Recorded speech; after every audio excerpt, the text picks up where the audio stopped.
Good morning and welcome back to Developmental Psychology. Today we're going to talk about chapter 14.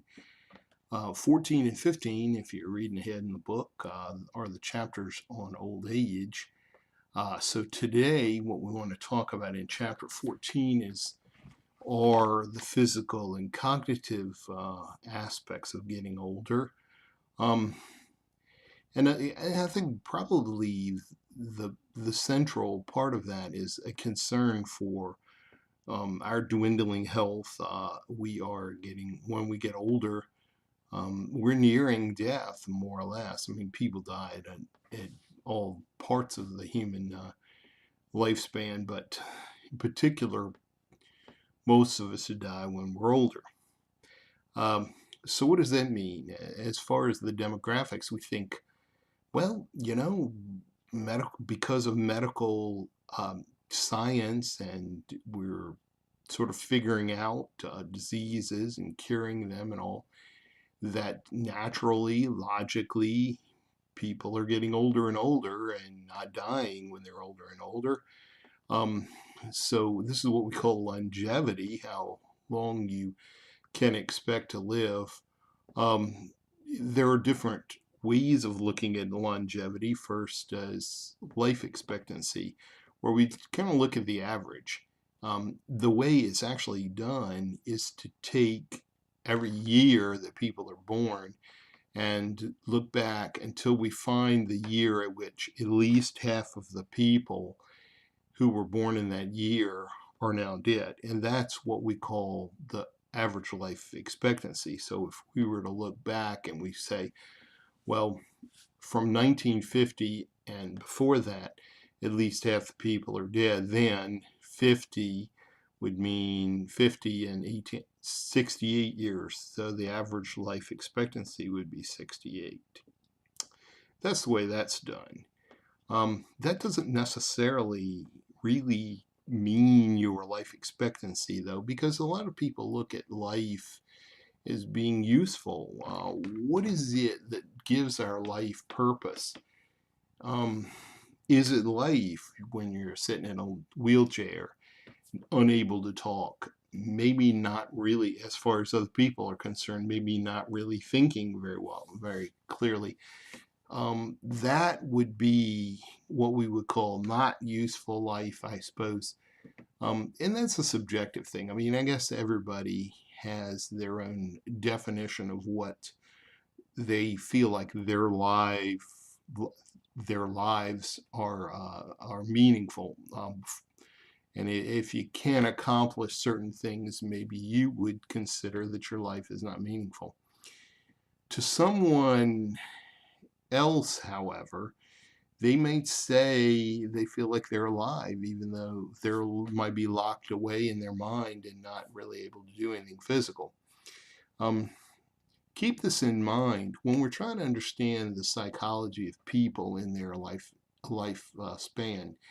This is not meaning is not something that you can just impose on someone else's life. You need to really understand what is it that they are looking for. And as we proceed through this chapter and the next, and then into our last chapter on death, we want to keep that in mind. How is it that we really define life? Okay.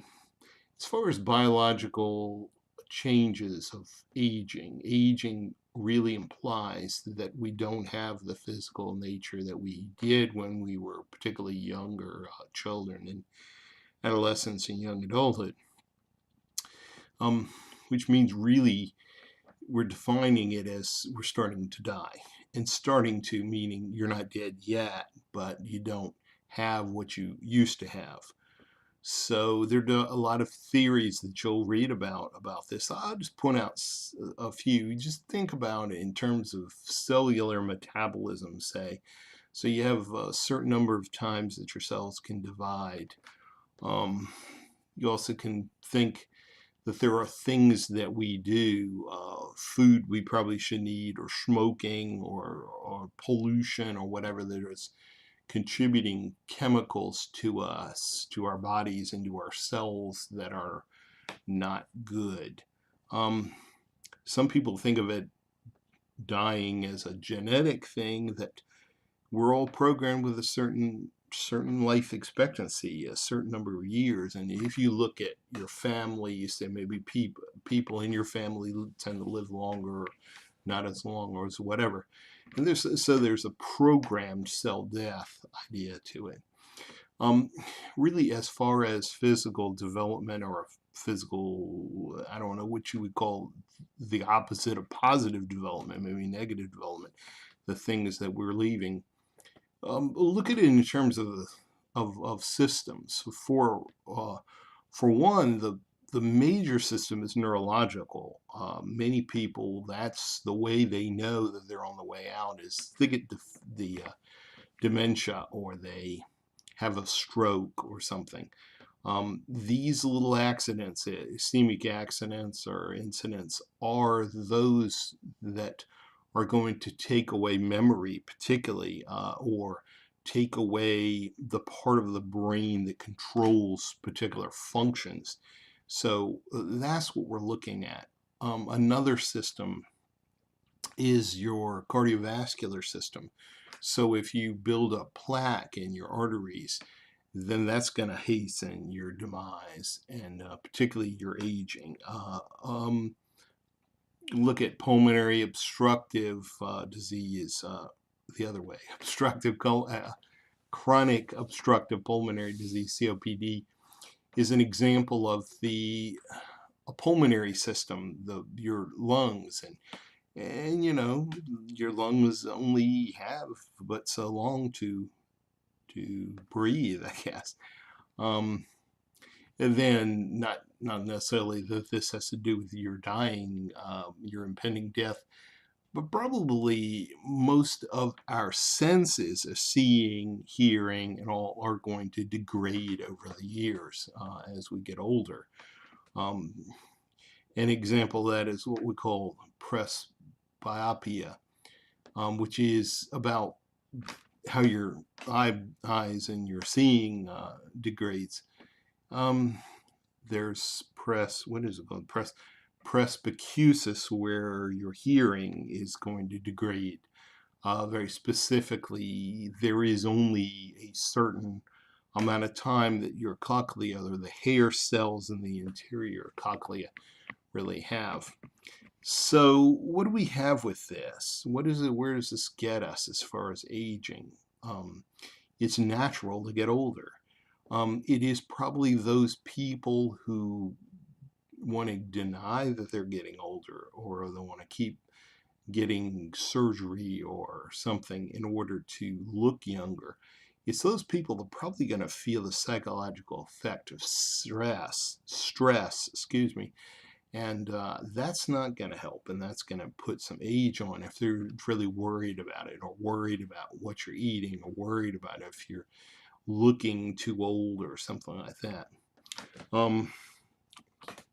Cognitively, will of course hand in hand with the biological degradation, especially in your mind, in your brain, you're going to find that cognitive processes are going to slow down. Remember what I said in chapter 13 with the middle age, though, that as some mental abilities are going to decrease, some mental abilities are going to increase. As we get older, we have more life experiences that bring us wisdom. So, in other words, it's not a bad thing to be an old person, because old people are wise and they understand things because they have experienced more of life than we young folks. So there's that. I mean, I think a lot of this, and I'm going to bring it back to the psychological aspects, because the psychological aspects really are going to undergird physical and cognitive. In other words, if you worry about it, you're going to age faster. If you don't worry about it, you might find you don't age as fast. And so the psychological elements, if you are an older person, or an older person, by encouraging that person, by treating that person as if he or she has value, laughing with them and telling stories, then asking that person questions, and listening and to the older person's wisdom, those kinds of activities will hasten their, not hasten, but slow down their aging, and they will live longer and be happier. And so let's focus on that psychological aspect of aging as we talk about and read about the older age. There was one thing I kind of skipped over and didn't mention. This is the concept of the third age and the fourth age. We think of the first stage of our lives as being childhood and adolescence, the second age being adulthood, and that's the big hunk of it there.